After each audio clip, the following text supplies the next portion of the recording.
Alors, bonjour à tous. Le conte d'aujourd'hui est très célèbre, mais souvent vous ne le connaissez pas très bien. Il est très dur aussi, assez douloureux. Normalement, vous avez travaillé dessus avant. Il s'agit du conte de Charles Perrault, Barbe Bleue.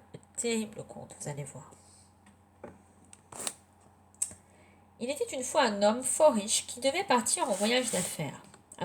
Avant son départ, afin que sa nouvelle femme puisse se divertir pendant son absence, donc s'amuser, il lui dit: Voici les clés des garde-meubles, celles de la vaisselle d'or et d'argent, celles de mes coffres forts et de mes cassettes où sont l'or et les pierreries.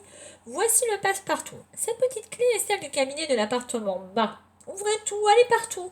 Mais pour ce petit cabinet, je vous défends d'y entrer. Si vous arrivez d'en ouvrir la porte, il n'y a rien que vous ne devriez attendre de ma colère. Cet homme avait une barbe bleue, ce qui le rendait terrible. Sa femme promit d'observer exactement ce qu'il venait d'ordonner. Elle invita ses voisines et ses bonnes amies à venir voir toutes les richesses de la maison.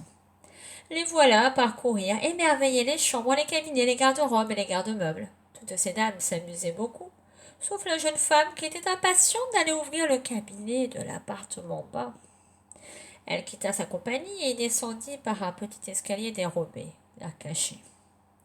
Devant le cabinet, elle ne put résister à la tentation. Malgré l'interdiction de son mari, elle prit la petite clé et ouvrit en tremblant la porte. D'abord, elle ne vit rien parce que les fenêtres étaient fermées. Après un moment, elle vit que le plancher était couvert de sang. Puis elle aperçut les corps de plusieurs femmes mortes et attachées le long des murs. C'étaient toutes les femmes que la Barbe Bleue avait épousées. Elle pensa mourir de peur et la clé qu'elle venait de retirer de la serrure lui tomba de la main. Elle la ramassa, referma la porte et monta à sa chambre. Ayant remarqué que la clé était tachée de sang, elle essuya 2 ou 3 fois, mais rien à faire. Il y demeura toujours du sang, car la clé était faite. La Barbe Bleue revint de son voyage dès le soir même. Le lendemain, il lui redemanda les clés, et elle les lui donna, mais d'une main si tremblante qu'il devina sans peine tout ce qui s'était passé. Pourquoi y a-t-il du sang sur cette clé? Je n'en sais rien, répondit la pauvre femme plus pâle que la mort. Vous n'en savez rien, reprit la Barbe Bleue. Je le sais bien, moi. Vous avez voulu entrer dans le cabinet. Eh bien, madame, vous y entrerez et irez prendre votre place auprès des dames que vous y avez vues. Elle se jeta aux pieds de son mari en pleurant, en lui demandant pardon, mais la Barbe Bleue avait le cœur plus dur qu'un rocher. Il faut mourir, madame, lui dit-il, et tout à l'heure. Ça veut dire tout de suite, en fait, dans le langage de l'époque. Puisqu'il faut mourir, répondit-elle en le regardant les yeux baignés de larmes.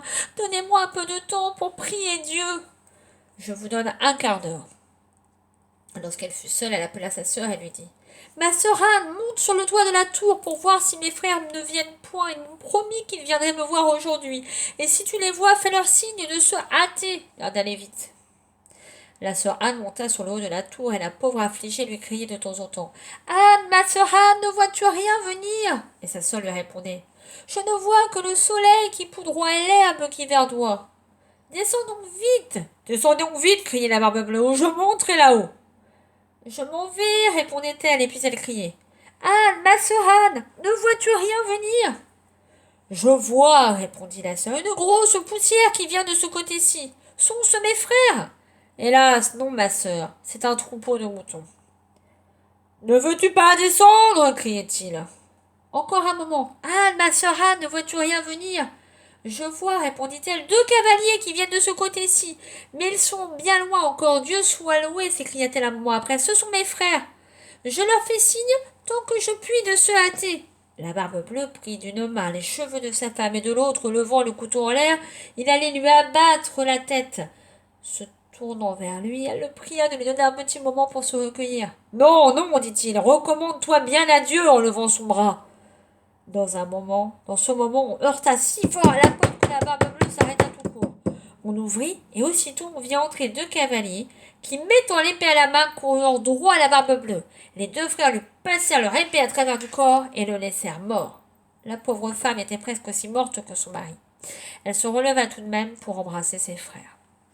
Et voici l'histoire de Barbe Bleue, la terrible histoire, mais qui finit quand même bien.